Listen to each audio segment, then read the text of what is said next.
I'm here with Ashley and Dan. We're right here at their house. You got about a little over 2.5 acres right here in Bellevue. We're right near Offutt Air Force Base.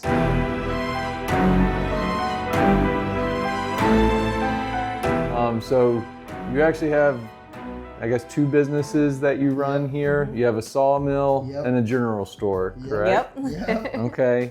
So I guess I'll cut to the chase. So right out front, you have alpacas and trebuchets. Yeah. One trebuchet right now. So we have 2. What is a trebuchet first off? Trebuchet is basically a medieval form of artillery that was designed for if you had a large wall in front of you or a castle that you had to take down. That's what its job was, and it was arguably the best machine ever built at doing it, which is why I love them, because of the efficiency and how awesome they are. Kind of like a catapult in a way. Yeah, sort of. You know, it's a really well built catapult system. And like the pumpkin chucking like that the you see. pumpkin. Yeah. But have you ever chucked a pumpkin? Oh yeah, several. Probably 100 or more just last year. So. Just not quite enough room out here to line. Yeah, so we move it. We don't want to hurt our neighbors. Yeah. We don't want to. We would actually throw over the neighbors. It's actually how far this one would throw. Yeah. Yep. But so we move them. This one actually has an axle underneath it where I can put tires on it and move it down to where I like to shoot it. Okay. But watermelons and pumpkins. It's the fall. You're not safe if you're a watermelon or pumpkin. And how many alpacas do you have out there? 4. Yep. 4 right now. Okay. And they're all very different.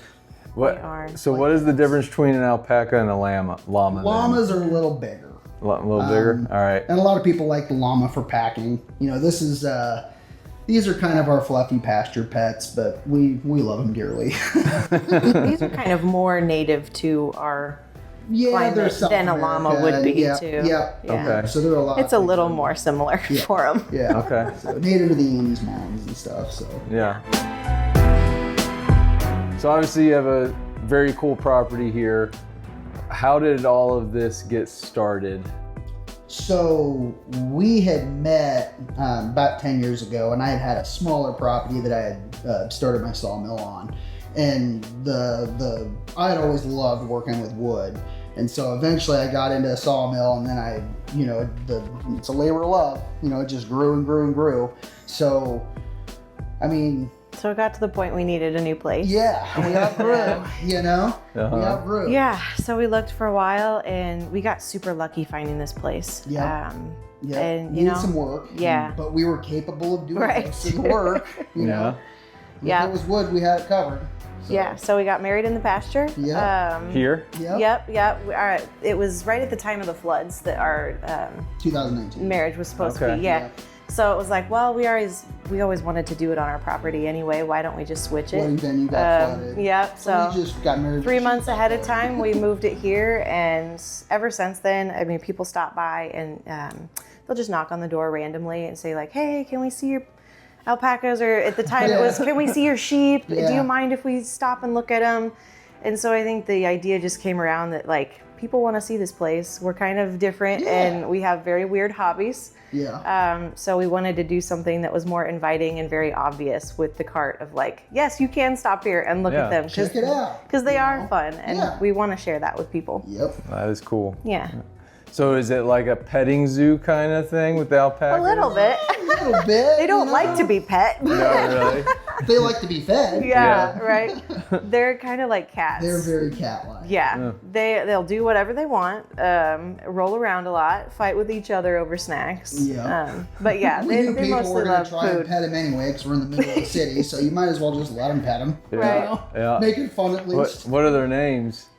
We've got Weird Alpaca, Alpacchino, Woolly Nelson, and Tupaca. Yeah. That's awesome. Yeah. Yep. It took a long Good time. names. Yeah. We're going to shift gears over to the general store. This is what you call City Ranch, correct? Yeah. So you grow, bake, brew yourself, and then you sell a lot of these items here at this store. Yep. So what was it's a self-serve roadside experience is what this says, which I like. What inspired you to create that? I don't know. It's baking and cooking and growing plants has always just been something that I've loved. And you know, I had more and more people tell me like, wow, your food is amazing, or this thing that you made is so amazing, you should do something about that, or you should sell it. So, you know, it naturally came about, you know, with people wanting to stop here and us thinking, well, maybe we could do farmers markets, but maybe it's too much of a hassle. We thought, you know, the interesting thing really is this place. So why don't we make our own farmers market that's just open all the time? And I want it to be a resource for people. Stop when it's convenient. Yeah, we're hoping to like add a free little library. We love that people stop by on their walks, you know, just every night you know, they'll stop by. Walkers. Yeah, I mean, even the kids will stop by with their 1 quarter and feed the packs and go back home. But yeah, I mean, that's really what it's about is we wanted to serve our community and we didn't know how without just continuing to open the door randomly for people with questions. Yeah. So that was it. So with everything being up there roadside, like how does like payment and all that kind of stuff work? Yeah, payment is just, we have a cash box out there. You can write down what you grabbed. Envelope. Yeah, most people are pretty good at math, so. Yeah. There's our 2-year-old. Hey, babe, did it come apart? Okay. Hold on. No, you're fine.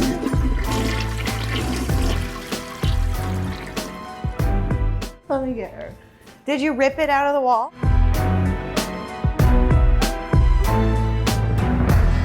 That was good. That was pretty good. We got through almost 2 whole questions. That was great. We're doing Oh, great. we're Come here, rolling you. now. All right, Dan, so you have a sawmill right here in your backyard. Yep. You do all sorts of projects. What do you enjoy building? And how did you learn to do all this stuff? So right now, well, woodworking was always a passion of mine. So naturally, you know, as woodworking became a more intense passion, I started wanting bigger pieces of wood, more specific pieces of wood, which is where the sawmilling came into it. So I wanted access to about any piece of wood I needed at the time, which is a lot of work to keep that all around. But anyway, the project that I'm absolutely enthralled with right now is siege engines and artillery, antique artillery. So trebuchets, ballistas, scorpions, any of those cannons, things of that nature. Those are my absolute favorite thing to build. And because as you build them, you really see how much work and how much precise work went into them. And going through and actually living that process of creating something like that for me, even with modern tooling, and I try to use as much old tooling as I can to kind of get the feel, but that is one of the most enthralling things to me, is to create something and that was built in a certain time period and see why they did it that way. And you know, a lot of times we notice that even with our modern tooling, we don't do it as well as they did it with chisels and hammers. And that it's humbling. So. And what kind of projects do you tend to sell a lot to people? So we, on the general store, actually our number 1 sellers are squirrel tables. You'll see those out there later. Right. But that's our number 1 seller right now. But as far as the Dan's Custom Sawmill goes, we do a lot of dining tables and tops and, you know, kitchen islands, things Mantles. like that. Mantles, we do a lot of mantles for a lot of the new builds. Oh, really? Yep. So we do a lot of large timber stuff and a lot of wide slabs. Custom work. Yeah. Yep. I'd say the bulk of what he sells really is also just the wood itself. Yeah. So we supply a lot Yeah. of the contractors and home builders and things Makers. like that. Makers, essentially. But you don't have to be a contractor or a home builder to buy wood from us. We got people that come in and buy wood for carving hummingbirds or turning pens on a lathe or pistol grips or, you know, pipe makers or whatever. Building a garden planter. Building garden planters. We sell wood for everything. Yeah. Luthiers, we got one guy that builds flutes. I mean, it's really cool. You know, and that's a great thing about having the sawmill. My favorite thing is having people down there and talking to them about what they're building. Yeah. Because you look at a piece of wood and I see, you know, a certain project out of it, and the guy coming in has something completely different in his mind. And then he sends you a picture 2 weeks later and you get to see it and it's like, wow, that worked good. And so you get to see people be creative, and that's the funnest part. That's awesome. Yep. All right, Dan, so you blended rustic living, craftsmanship, and a lot of humor. Can you tell me more about naming the trebuchets the Reaper and Siege the Day? Or Siege the Day. So are they just for show, or do they ever get any action? No, they're not just for show.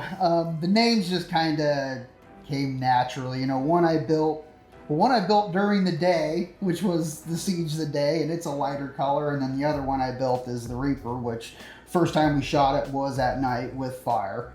And yeah, it was just a fitting name. So we went with that route. And the Reaper's a little heavier machine. It's designed to throw a bigger mass, and it hits really hard. But no, they're fully functional, and we enjoy shooting them tomorrow like we will the first time we shot them. They are that much fun. But no, it's a pure obsession with the mechanics of it, and just seeing how you can, where there's a will, there's a way. Yeah. You know? For every castle, there's a guy with catapult. You know, that's kind of life. So, what's your catapult? You know. Some guys work on cars. You work on a trebuchet. Right. I like to throw flaming objects through the air. If you had to pick one thing that people are always surprised to find when they come to City Ranch, what do you think that would be? I mean, I think the entire place is probably a little surprising, but driving in, you know, you see the cart, super cute. I think the alpacas are super surprising, but then if you really come back and you see the sawmill, you know, if you call Dan and visit his business, walking back here, I mean, you see the insane amount of wood that's back there, and then our big garden that's always full, and then we've got everything growing over here, and there's stacks of things in one back corner. It's just, it's a lot to take in, and I think it truly shows how much we're just always running and doing the next thing. I think that's probably surprising to most. So was what you have changed with the seasons a lot of times too? Definitely, yeah. I mean, for my products, for sure. I try to go with, you know, what people are wanting for like summertime flavors or what's growing in the garden. Most of my herbs come out toward the fall because that's when the growing season's done, and I can cut everything down and dry it and harvest, you know, do all that stuff. So it's fun. It's fun to work with the seasons. What would you say is like one of your most popular products? Yeah. You can't go wrong with sourdough bread. Nice. I tried to have some out for you today, and I think there's maybe one left down there. It already got snatched this morning. My mom used to make that growing up. Yeah, it's just, you can't beat bread. It's just bread. Good bread. Some honey. Yeah. Yep. Yeah, why not? The simple pleasures in life. Yeah. I also make lavender syrup. That's a staple here. And then elderberry elixir. You know, it's just wellness-wise. Yeah. It's something that we like to do for our kids. And since it's easy to make, I like to share it with the world. So. Yeah. Right. Yeah. My wife. It was at this moment, we're not sure what that story is going to be, so we'll go ahead and cut that. So for somebody who's never been here before, like, what would be your recommendation for the perfect itinerary for the first newcomer to City Ranch? Yeah. I guess, like Dan said, just come by, stop by with your family and see the cart. We've got a place that you can pull in right underneath our tree or just park on our side of our road and pet alpaca. Yeah, there's nothing better than just saying hi to an alpaca in the middle of your work day, you know, stop by for 3 minutes. You know? It's always open. You know, we've got a good sampling of all of our products and hobbies and things that we do here out there. It's kind of a little piece of both of us. Yeah. You know, and then if you're looking for wood, give Dan a call. Mm-hmm. Yeah. This is definitely, I'd say, one of the most unique places I've been around Bellevue. I love it. Well, I think it's awesome. Yeah. I think it's obviously something that y'all love, and then you're sharing it with the community. Yeah. So I think that's great. Yeah. Yep. That's the whole Labors point. of love, for sure. Yeah. Community life needs to make a comeback. Yeah, absolutely. Small business and tight-knit communities. Yeah. Well, first I just want to thank you, Ashley, Dan, for meeting with me today. You bet. For everybody else, is there a good way for them to find out more information about what you're doing here? Yeah, for sure. Yeah, you can visit our web pages. Yep. We've got Dan's Custom Sawmill on Facebook. Okay. And then City Ranch General Store is also on Facebook and Instagram. His is also Instagram. Yep. So yeah, you can. And then you have a full web page I have a too. full web page, danscustomsawmill.com. Okay. So, Yeah. yeah. Yep, we're working on beefing all those things up all the time. Yeah, I hear you. There's never enough time for all of that. Never ending, right? Yep. And then throw in the kids and everything Oh, right. else. Yes, just regular life. Yeah. Family life. Well, thanks again for meeting with me. I really Yeah. enjoyed it. Thank you, Justin. Yeah. Cool.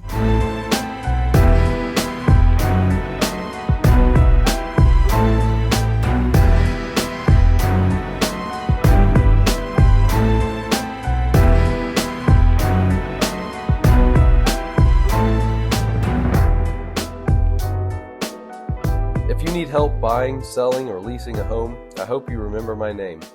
I would love to get the opportunity to earn your trust and confidence. Call me on my cell at 402-600-3006 if you would like to be featured as one of my upcoming guests and share your story in a future video.